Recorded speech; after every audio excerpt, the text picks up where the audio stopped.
ಓಂ ಅಜ್ಞಾನತಿಮಿರಂಧಸ್ಯ ಜ್ಞಾನಾಂಜನಶಲಾಕಯ ಚಕ್ಷುರುನ್ಮಿಲಿತಂ ಯೇನ ತಸ್ಮೈ ಶ್ರೀ ಗುರವೇ ನಮಃ. ಶ್ರೀಚೈತನ್ಯ ಮನೋಭೀಷ್ಟಂ ಸ್ಥಾಪಿತಂ ಯೇನ ಭೂತಲೆ ಸ್ವಯಂ ರೂಪಃ ಕದಾ ಮಹ್ಯಂ ದದಾತಿ ಸ್ವಪದಾಂತಿಕಂ. ವಂದೇಹಂ ಶ್ರೀಗುರೋಃ ಶ್ರೀಯುತಾಪದಕಮಲಂ ಶ್ರೀಗುರುನ್ ವೈಷ್ಣವಾಂಶ್ಚ ಶ್ರೀರೂಪಂ ಸಾಗ್ರಜಾತಾಂ ಸಹಗಣ ರಘುನಾಥಾನ್ವಿತಂ ತಂ ಸಜೀವಂ ಸಾ ಅದ್ವೈತಂ ಸಾವಧೂತಂ ಪರಿಜನಸಹಿತಂ ಕೃಷ್ಣ ಚೈತನ್ಯ ದೇವಂ ಶ್ರೀ ರಾಧಾ ಕೃಷ್ಣ ಪಾದಾನ್ ಸಹಗಣ ಲಲಿತಾ ಶ್ರೀ ವಿಶಾಖಾನ್ವಿತಾಂಶ್ಚ. ನಮ ಓಂ ವಿಷ್ಣುಪಾದಾಯ ಕೃಷ್ಣ ಪೃಷ್ಠಾಯ ಭೂತಲೆ ಶ್ರೀಮತೆ ಭಕ್ತಿ ವೇದಾಂತ ಸ್ವಾಮಿ ಇತಿ ನಾಮಿನೆ. ನಮಸ್ತೆ ಸಾರಸ್ವತಿ ದೇವೇ ಗೌರವಾಣಿ ಪ್ರಚಾರಿಣೆ ನಿರ್ವಿಶೇಷ ಶೂನ್ಯವಾದಿ ಪಾಶ್ಚಾತ್ಯ ದೇಶತಾರಿಣಿ. ನಮೋ ಮಹಾವದನ್ಯಾಯ ಕೃಷ್ಣ ಪ್ರೇಮ ಪ್ರದಾಯತೆ ಕೃಷ್ಣಾಯ ಕೃಷ್ಣ ಚೈತನ್ಯ ನಾಮ್ನೆ ಗೌರತ್ವಿಷೇ ನಮಃ. ಹೇ ಕೃಷ್ಣ ಕರುಣಾ ಸಿಂಧೋ ದೀನಬಂಧೋ ಜಗತ್ಪತೆ ಗೋಪೇಶ ಗೋಪಿಕಾ ಕಾಂತ ರಾಧಾ ಕಾಂತ ನಮೋಸ್ತುತೆ. ತಪ್ತ ಕಾಂಚನ ಗೌರಾಂಗಿ ರಾಧೇ ವೃಂದಾವನೇಶ್ವರಿ ಋಷಭಾನು ಸುತೆ ದೇವಿ ಪ್ರಣಮಾಮಿ ಹರಿಪ್ರಿಯೆ. ವಾಂಛಾ ಕಲ್ಪತರುಭ್ಯಶ್ಚ ಕೃಪಾ ಸಿಂಧುಭ್ಯ ಏವ ಚ ಪತಿತಾನಾಂ ಪಾವನೇಭ್ಯೋ ವೈಷ್ಣವೇಭ್ಯೋ ನಮೋ ನಮಃ. ಶ್ರೀ ಕೃಷ್ಣ ಚೈತನ್ಯ ಪ್ರಭು ನಿತ್ಯಾನಂದ ಶ್ರೀ ಅದ್ವೈತ ಗದಾಧರ ಶ್ರೀವಾಸಾದಿ ಗೌರ ಭಕ್ತ ವೃಂದ. ಹರೇ ಕೃಷ್ಣ ಕೃಷ್ಣ ಕೃಷ್ಣ ಹರೇ ಹರೇ, ಹರೇ ರಾಮ ರಾಮ ರಾಮ ಹರೇ ಹರೇ. ಹರೇ ಕೃಷ್ಣ ಕೃಷ್ಣ ಕೃಷ್ಣ ಹರೇ ಹರೇ, ಹರೇ ರಾಮ ರಾಮ ರಾಮ ಹರೇ ಹರೇ. ಹರೇ ಕೃಷ್ಣ ಕೃಷ್ಣ ಕೃಷ್ಣ ಹರೇ ಹರೇ, ಹರೇ ರಾಮ ರಾಮ ರಾಮ ಹರೇ ಹರೇ. ಮೂಕಂ ಕರೋತಿ ವಾಚಾಲಂ ಪಂಗುಂ ಲಂಘಾಯತೆ ಗಿರಿಂ ಯತ್ಕೃಪಾ ತಮಹಂ ವಂದೇ ಶ್ರೀ ಗುರುನ್ ದೀನತಾರಿಣಂ. ಹರೇ ಕೃಷ್ಣ. ಎಲ್ಲರಿಗೂ ಸ್ವಾಗತ ಮತ್ತೊಮ್ಮೆ. ಇವತ್ತು ನಾವು ಶ್ರೀಲ ಪ್ರಭುಪಾದವರ ಲೀಲಾಮೃತ ಭಾಗ 1 32ನೇ ಅಧ್ಯಾಯದಿಂದ ನಾವು ಚರ್ಚೆ ಮುಂದುವರಿಸಲಿಕ್ಕಿದ್ದೀವಿ. ಸೊ ನಾವು ಹಿಂದಿನ ಬಾರಿ 31ನೇ ಅಧ್ಯಾಯದಿಂದ ಚರ್ಚೆ ಮಾಡಿದ್ವಿ, 32ನೇ ಅಧ್ಯಾಯದಿಂದ ಚರ್ಚೆ ನಡೆಸಿದ್ವಿ. ಸೊ 32ನೇ ಅಧ್ಯಾಯ ಭಾರತದಲ್ಲಿ ಪ್ರಭುಪಾದವರ ನೃತ್ಯ ಮಾಡುವ ಬಿಳಿಯ ಆನೆಗಳು ಅಂತ ಟೈಟಲ್ ಇತ್ತು ಇದಕ್ಕೆ. ಸೊ ಅದರಲ್ಲಿ ನಾವು ವಿಸ್ತಾರವಾಗಿ ಚರ್ಚೆ ಮಾಡಿದ್ವಿ ಹೇಗೆ ಪ್ರಭುಪಾದವರ ಶಿಷ್ಯರು ಭಾರತದಲ್ಲಿ ಹಿಂದಿರುಗಿ ಅವರು ಭಾರತದ ಬೇರೆ ಬೇರೆ ಪ್ರಾಂತ್ಯಗಳಲ್ಲಿ ಈ ತರ ಕಾರ್ಯಕ್ರಮಗಳನ್ನು ನಡೆಸಿ, ಹರಿನಾಮ ಹರಿಕೀರ್ತನೆ ಕಾರ್ಯಕ್ರಮಗಳನ್ನು ನಡೆಸಿ ಇಡೀ ಭಾರತ ದೇಶವನ್ನೇ ಒಂದು ಆಶ್ಚರ್ಯ ಆಗುವಂತೆ ಅವರು ವ್ಯವಹರಿಸಿದರು. ಸೊ ಪ್ರಭುಪಾದವರು 1970ರಲ್ಲಿ ಕಲ್ಕತ್ತಾ ನಗರಕ್ಕೆ ವಾಪಸ್ ಹಿಂತಿರುಗಿದ್ರು. ಸೊ ಅಲ್ಲಿಂದ ಕಲ್ಕತ್ತಾ ನಗರದಲ್ಲಿ ಪ್ರಭುಪಾದ ಅವರು ಬಹಳ ಕಾರ್ಯಕ್ರಮಗಳು ನಡೆಸಿ ಮತ್ತೆ ಮಾಯಾಪುರಕ್ಕೆ ಹೋಗಕ್ಕೆ ಪ್ರಯತ್ನ ಪಟ್ರು. ಮಾಯಾಪುರದಲ್ಲಿ ಅವರು ಹೇಗಾದ್ರೂ ಮಾಡಿ ಒಂದ್ ಸ್ವಲ್ಪ ಭೂಮಿ ಖರೀದಿಸ್ಬೇಕು ಅಂತ ಪ್ರಯತ್ನ ಪಟ್ರು, ಆದ್ರೆ ಅದು ಆಗ್ಲಿಲ್ಲ. ಅಷ್ಟರಲ್ಲಿ ಪ್ರಭುಪಾದ ಅವರು ಲೈಫ್ ಮೆಂಬರ್ಶಿಪ್ ಪ್ರೋಗ್ರಾಮ್ ಶುರು ಮಾಡಿದ್ರು ಇಂಡಿಯಾನಲ್ಲಿ, ಭಾರತದಲ್ಲಿ. ಲೈಫ್ ಮೆಂಬರ್ಶಿಪ್ ಅಂದ್ರೆ ಏನು? 1111 ರೂಪಾಯಿ ಕೊಟ್ಟು ಯಾರಾದರೂ ಇಸ್ಕಾನ್ ಸಂಸ್ಥೆಯ ಲೈಫ್ ಮೆಂಬರ್ ಆಗಬಹುದು.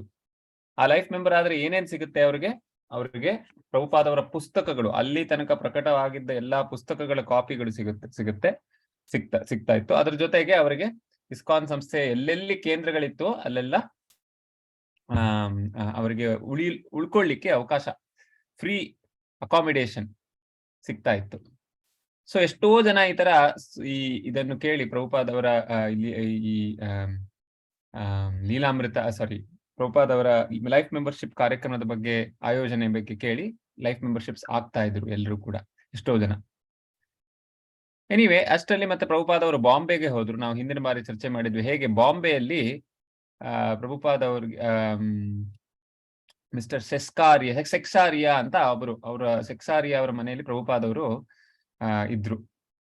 ಸೆಕ್ಸಾರಿಯಾ ಅವರು ಬಹಳ ಅವ್ರದ್ದು ಮನೆ ತುಂಬಾ ಬಾಂಬೆಯ ಮರೀನ್ ಡ್ರೈವ್ ಜಾಗದಲ್ಲಿತ್ತು.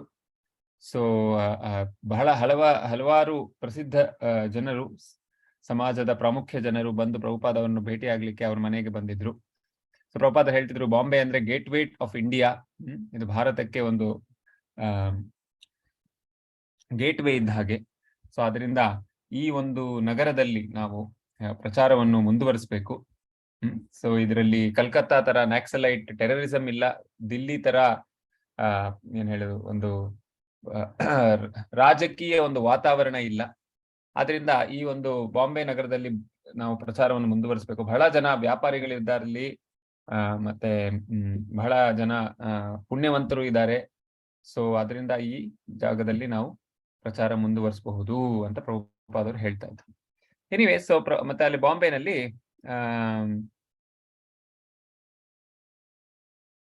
ಸಾಧು ಸಂಘ ಅಂತ ಒಂದು ಇಲ್ಲೊಂದು ಪಂಡಾಲ್ ಕಾರ್ಯಕ್ರಮ ಇತ್ತು. ಸೊ ಅಲ್ಲಿ ಪ್ರಭುಪಾದವರನ್ನು ಆಹ್ವಾನಿಸಲಾಗಿತ್ತು.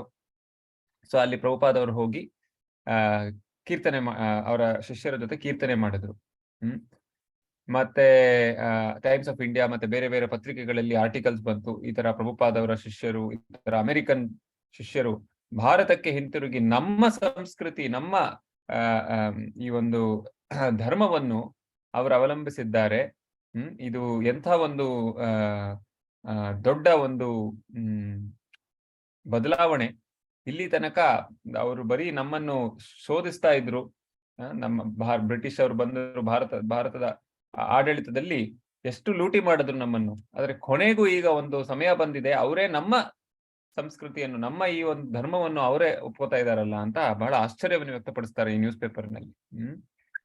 ಈ ಕೀರ್ತನ್ ಮಾಡುವ ಅಮೆರಿಕನ್ ಶಿಷ್ಯರು ನಮ್ಮ ಭಾರತೀಯರಿಗಿಂತ ಪ್ರಾಮಾಣಿಕರಾಗಿ ಕಾಣ್ತಾರೆ ಅಂತ ಬರ್ದಿದ್ರಂತೆ ನ್ಯೂಸ್ ಪೇಪರ್.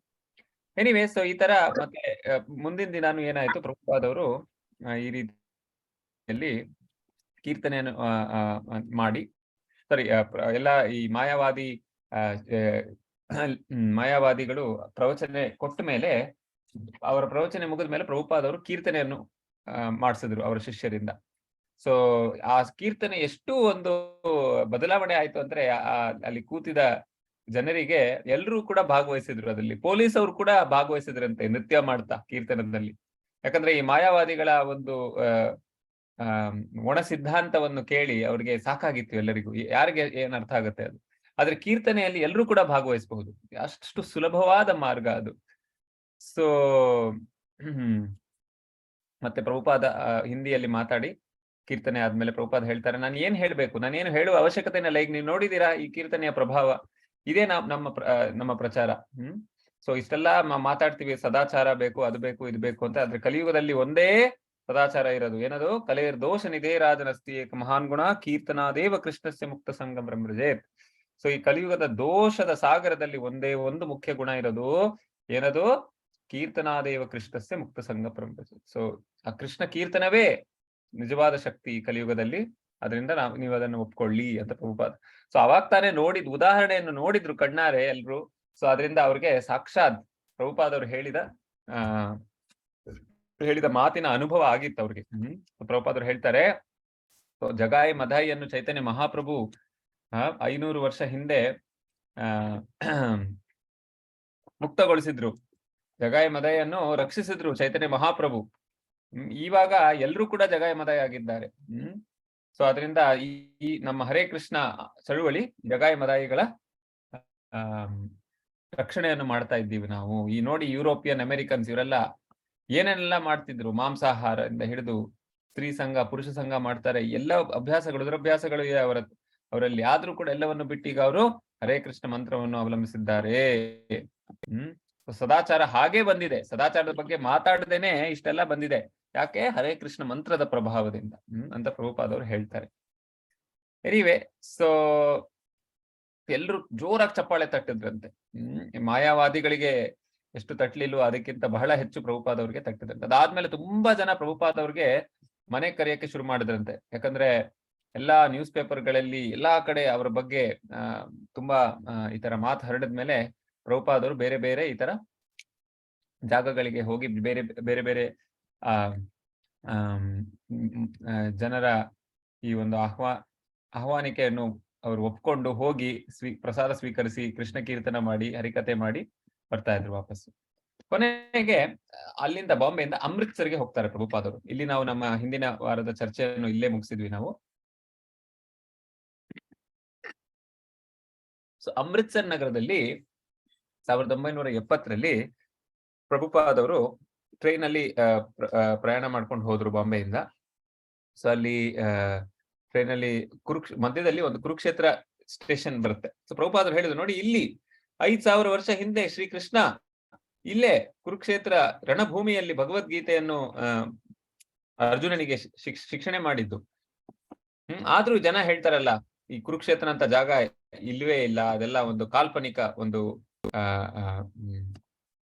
ವಿಚಾರ ಅಂತ. ಸೊ ಪ್ರಭುಪಾದರು ಹೇಳ್ತಾರೆ, ಅದು ಹೇಗೆ ಕಾಲ್ಪನಿಕ?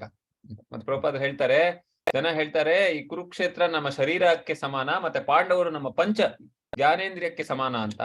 ಪ್ರಭುಪಾದರು ಹೇಳ್ತಾರೆ, ಆದ್ರೆ ಇದೆಲ್ಲ ಯಾಕೆ ಮಾತಾಡ್ಬೇಕು? ಪಾಂಡವರು ಅಂದ್ರೆ ಪಾಂಡು ಪುತ್ರರು, ನಿಜವಾದ ಭಕ್ತರು. ಅವರು ಈ ಭೂಮಿಯ ಮೇಲೆ ಅವರು ಭಗವಂತ ಲೀಲೆಯನ್ನು ನಡೆಸ್ಕೊಟ್ಟಿದ್ದವರು 5000 ವರ್ಷ ಹಿಂದೆ ಸ್ವತಃ ಇದ್ರು ಅವರು. ಅದ್ರ ಬಗ್ಗೆ ಇದರಲ್ಲಿ ಏನು ಒಂದು ಹೋಲಿಕೆ ಅನ್ನೋದಿಲ್ಲ, ಅಥವಾ ಯಾವುದೇ ರೀತಿಯ ಒಂದು ಕಾಲ್ಪನಿಕ ಭಾವನೆ ಇಲ್ಲ ಇದರಲ್ಲಿ ಅಂತ ಪ್ರಭುಪಾದರು ಹೇಳ್ತಾರೆ. ಎನಿವೆ, ಅಮೃತ್ಸರಲ್ಲಿ ಬಂದಾಗ ವೇದಾಂತ ಸಮ್ಮೇಳನ ಕಮಿಟಿ ಅವರು ಪ್ರಭುಪಾದ್ ಮತ್ತೆ ಅವರ ಶಿಷ್ಯರಿಗೆ ವಾಸ ಮಾಡ್ಲಿಕ್ಕೆ ಜಾಗ ಕೊಟ್ರು. ಅಲ್ಲಿ ಮತ್ತೆ ಬಹಳ ಚಳಿ ಇತ್ತು. ಭಕ್ತರ ಹತ್ರ ಯಾವ ಸ್ವೆಟರು ಅಥವಾ ಇಂತಹ ಚಳಿಗಾಲದ ವಸ್ತ್ರ ಯಾವ್ದು ಇರ್ಲಿಲ್ಲ. ಆದ್ರೂ ಕೂಡ ಅವರು ಪ್ರಭುಪಾದವ್ರ ಜೊತೆ ಇದ್ದಿದ್ರಿಂದ ಅದೆಲ್ಲ ಮರ್ತೇ ಬಿಟ್ರು. ಅವರು ಹೊರಗಿನ ಪ್ರಪಂಚವೇ ಮರ್ತೋಗಿದ್ರು ಅವರು. ಸೊ ಬೆಳಗ್ಗೆ ಬೇಗ ಎದ್ದು ಪ್ರಭುಪಾದವ್ರ ಜೊತೆ ಮಂಗಲಾರತಿ ಮಾಡ್ತಿದ್ರು, ಭಾಗವತ ಅಧ್ಯಯನ ಮಾಡ್ತಿದ್ರು.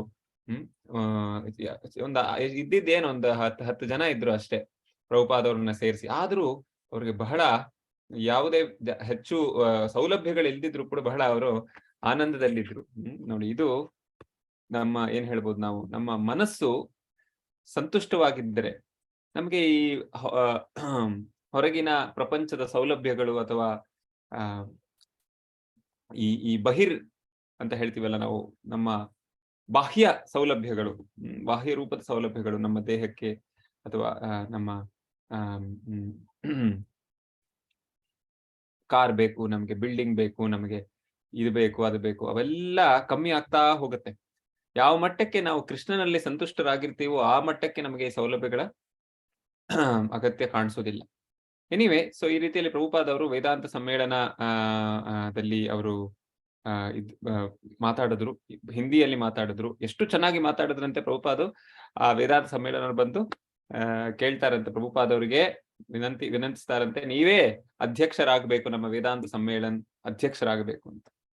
ಎನಿವೆ, ಸೊ ಪ್ರಭುಪಾದವರು ಅಧ್ಯಕ್ಷರಾಗ್ತಾರೆ. ಆದ್ರೆ ಪ್ರಭುಪಾದವರು ಬರೀ ಆ ಪ್ರೋಗ್ರಾಮ್ ಮಾತ್ರ ಅಲ್ಲ, ಬೇರೆ ಸಮಯ ಇಡೀ ದಿನದಲ್ಲಿ ಯಾರ್ಯಾರ ಮನೆಗೆ ಕರಿತಾ ಇದ್ರೆ ಪ್ರಭುಪಾದವರು ಎಲ್ಲರ ಮನೆಗೂ ಹೋಗ್ತಾ ಇದ್ರಂತೆ. ಒಂದು ನಿಮಿಷ ಕೂಡ ಪ್ರಭುಪಾದವರು ವ್ಯಸ್ತಗೊಳಿಸ್ಲಿಲ್ಲ.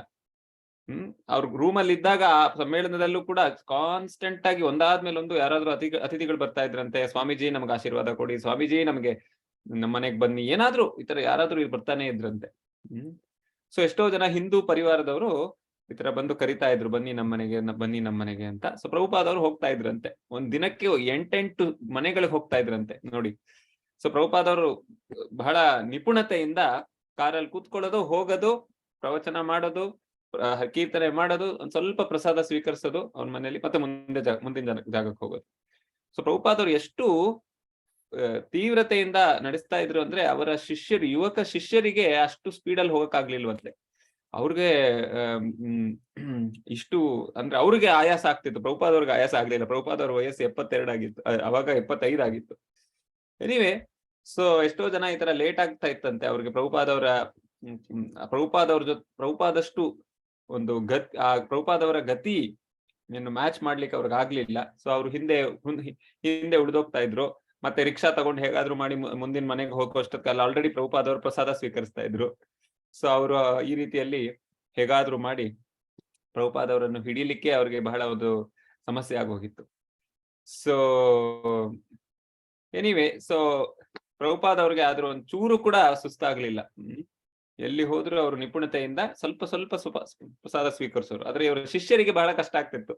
ಯಾಕಂದ್ರೆ ಭಾರತದಲ್ಲಿ ಎಸ್ಪೆಷಲಿ ನಾವೇನ್ ಮಾಡ್ತೀವಿ, ಎಲ್ಲ ತುಂಬಾ ತಿನ್ನಿಸ್ತೀವಿ, ನಮ್ಮ ಪ್ರೀತಿಯಿಂದ ನೀವು ತಿನ್ಬೇಕು ಅಂತ. ಆದ್ರೆ ಎಷ್ಟು ತಿನ್ನಕ್ಕಾಗುತ್ತೆ ಮನುಷ್ಯರಿಗೆ? ಒಂದ್ ಮನೇಲಿ ತಿನ್ಬೋದು ಚೆನ್ನಾಗಿ, ಆಮೇಲೆ ಮುಂದಿನ ಮನೇಲಿ ತಿನ್ನಕ್ಕಾಗಲ್ಲ.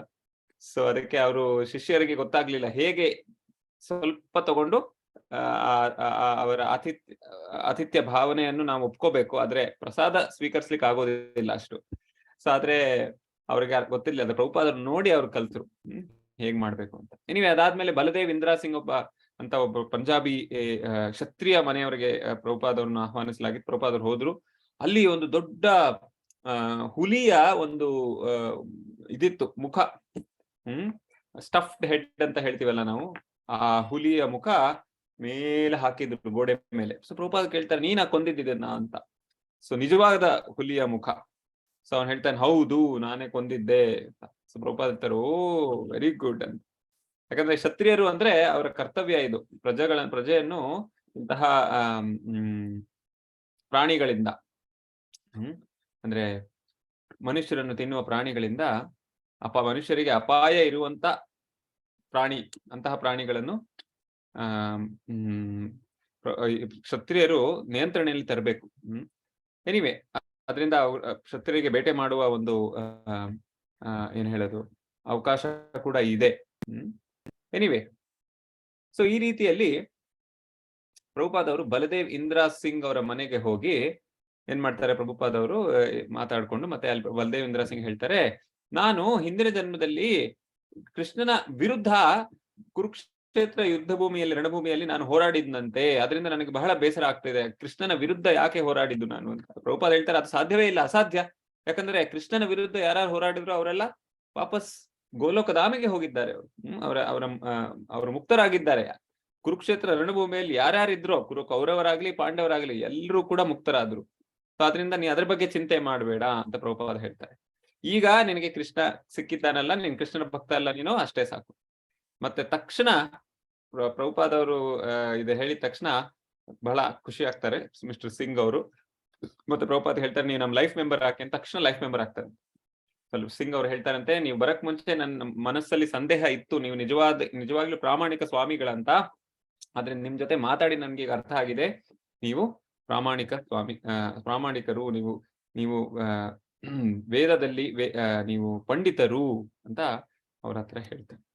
ಎನಿವೆ ಸೊ ಪ್ರಭುಪಾದವರ ಶಿಷ್ಯರು ಹೇಳಿದ್ರಂತೆ ಪ್ರಭುಪಾದರಿಗೆ, ಸ್ವಲ್ಪ ಕಮ್ಮಿ ನೀವು ಈ ತರ ಕಮ್ಮಿ ಕಾರ್ಯಕ್ರಮಗಳು ಮಾಡಿ, ದಿನಕ್ಕೆ ಇಷ್ಟೊಂದು ಮಾಡಿದ್ರೆ ನಿಮ್ಗೆ ಆಯಾಸ ಆಗುತ್ತೆ. ಪ್ರಭುಪಾದ ಹೇಳಿದ್ರೆ, ನನಗೇನು ಆಯಾಸ ಇಲ್ಲ, ನಿಮ್ಗೆ ಆಯಾಸ ಅಂತ ಪ್ರಭುಪಾದವ್ರು ಹೇಳಿ ನಿಲ್ಲಿಸ್ಲೇ ಇಲ್ವಂತೆ.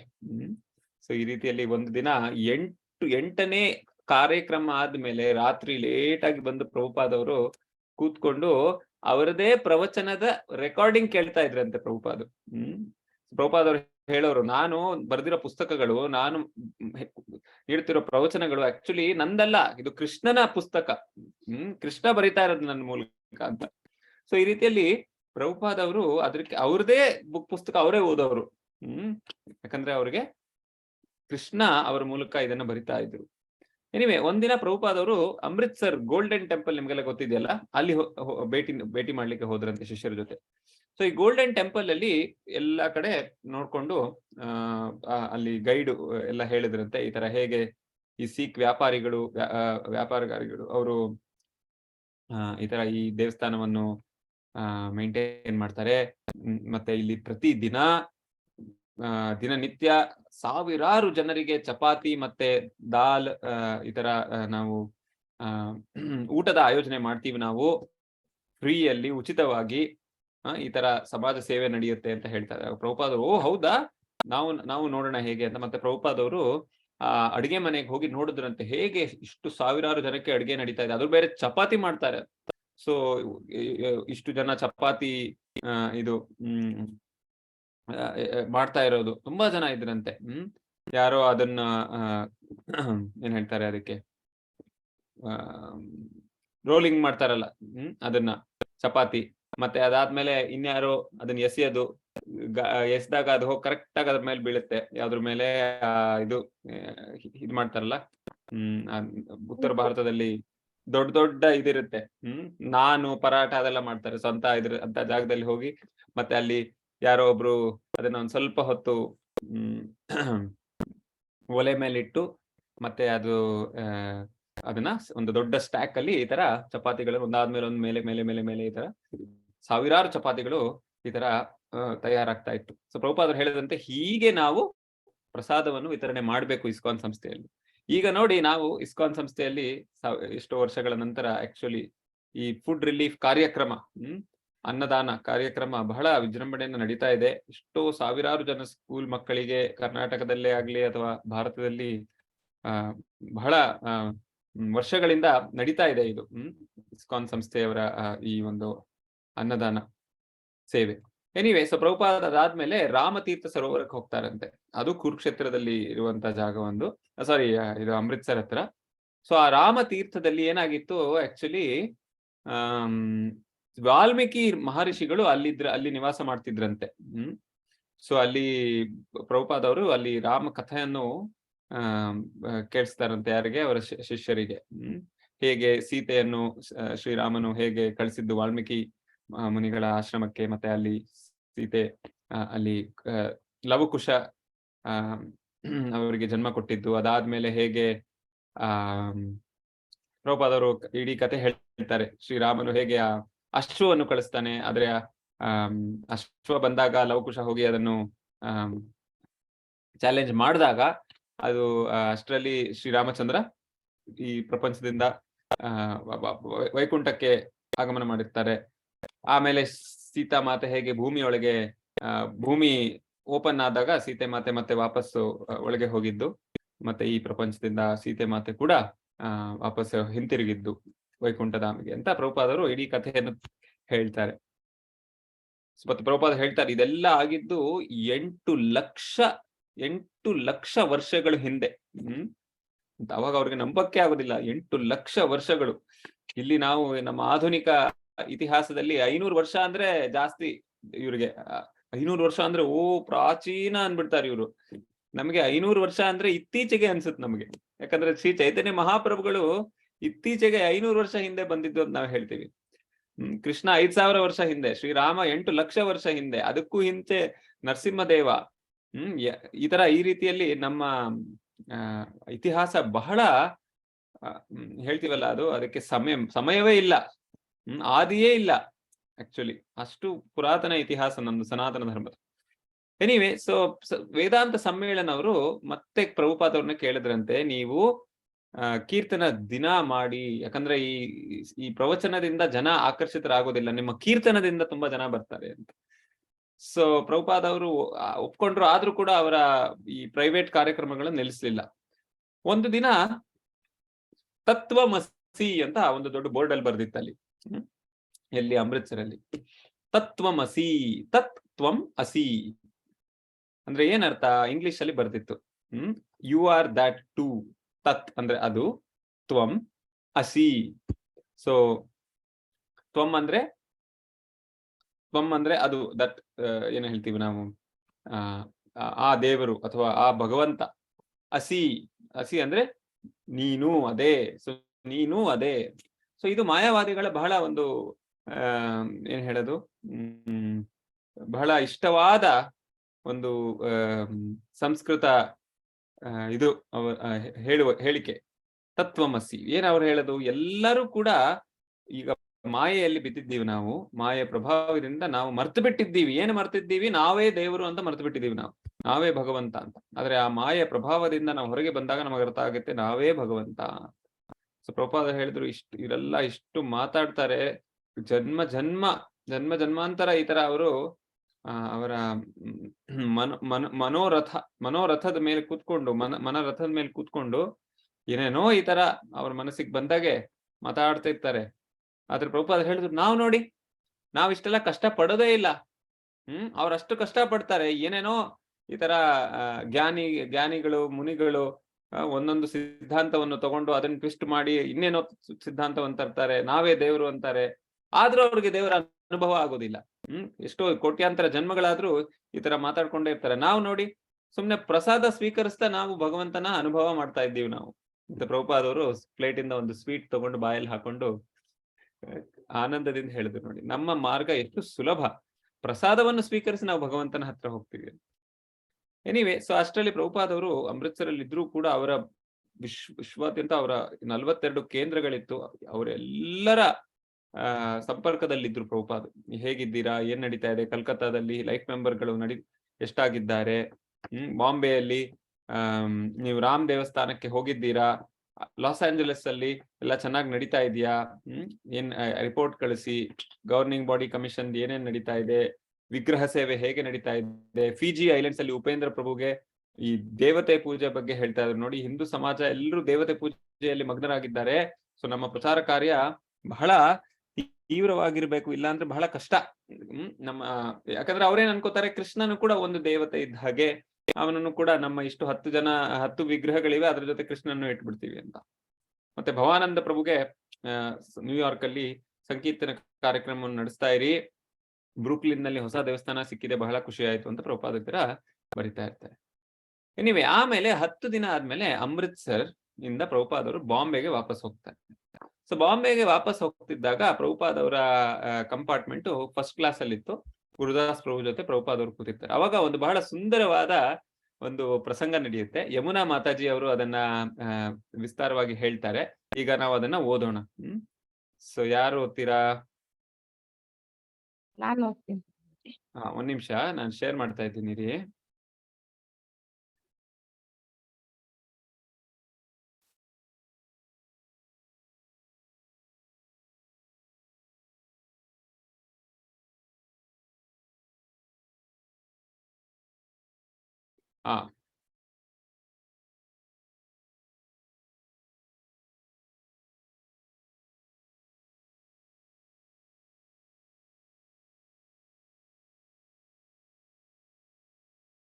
ಓಕೆ, ಸೊ ಇಲ್ಲಿ ಕಾಣಿಸ್ತಾ ಇದೆಯಾ? ಕಾಣಿಸ್ತಿಲ್ಲ. ಓಕೆ, ಒಂದ್ ನಿಮಿಷ, ಒಂದೇ ಒಂದ್ ನಿಮಿಷ ರೀ.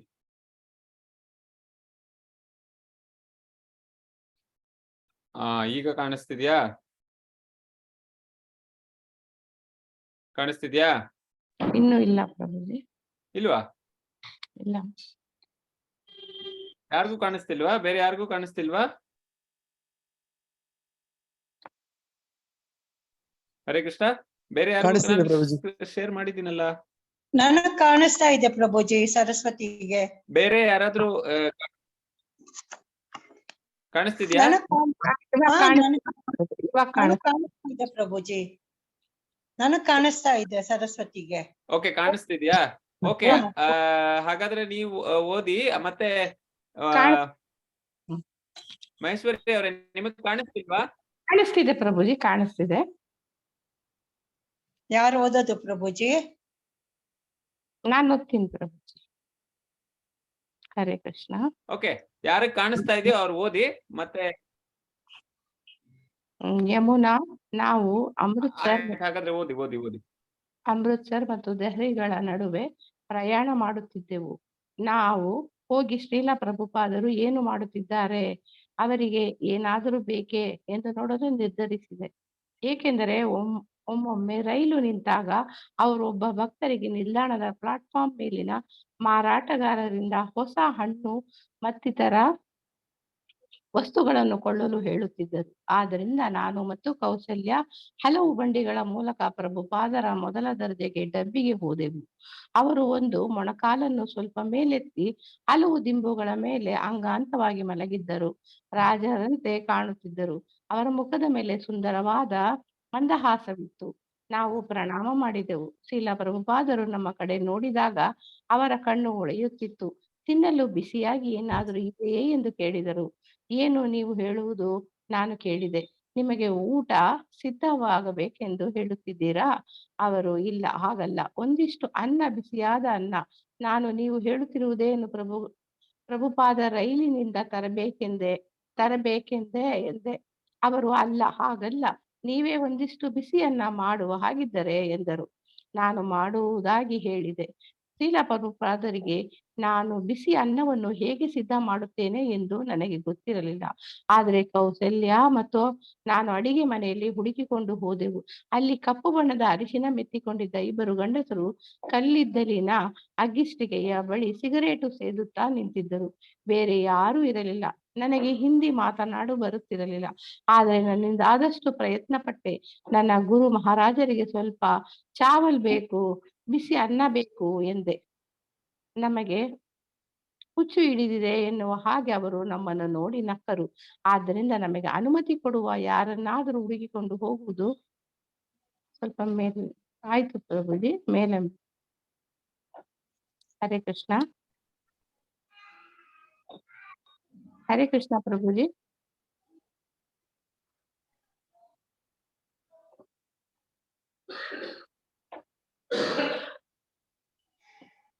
ಹರೇ ಕೃಷ್ಣ ಪ್ರಭುಜಿ. ಹರೇ ಕೃಷ್ಣ. ಆಯ್ತು ನಂಗೆ ಇದು ಕೇಳಿಸ್ತಾ ಇಲ್ಲ.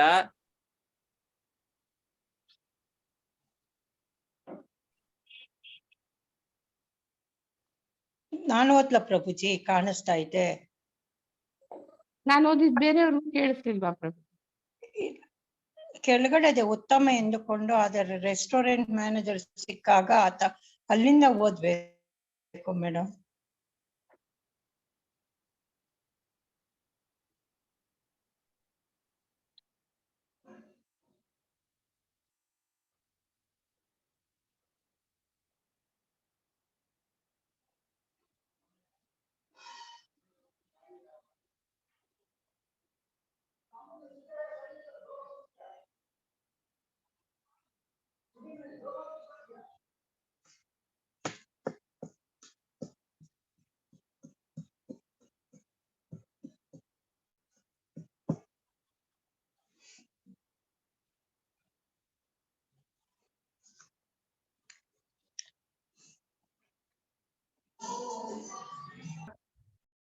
ಹರೇ ಕೃಷ್ಣ.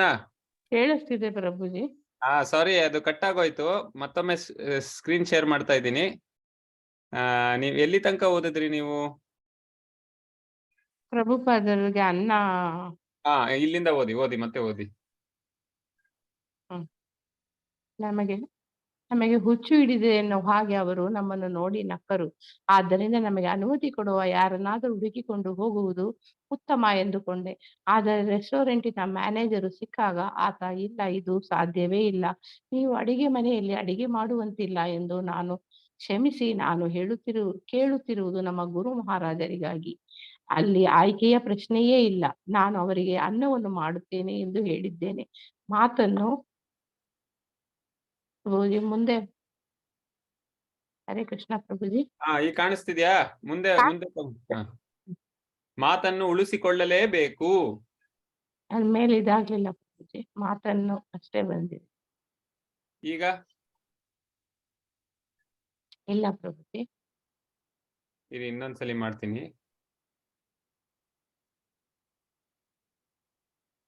ಈಗ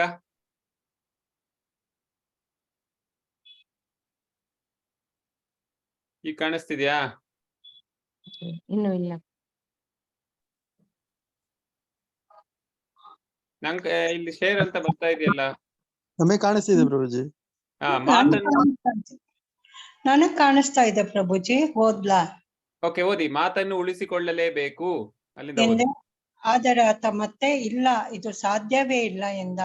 ನಾನು ರೈಲಿನಲ್ಲಿ ಕಂಡಕ್ಟರ್ ಅನ್ನು ಹುಡುಕಿಕೊಂಡು ಹೋಗಿ ಆತನಿಗೆ ಸನ್ನಿವೇಶವನ್ನು ವಿವರಿಸಿದೆ.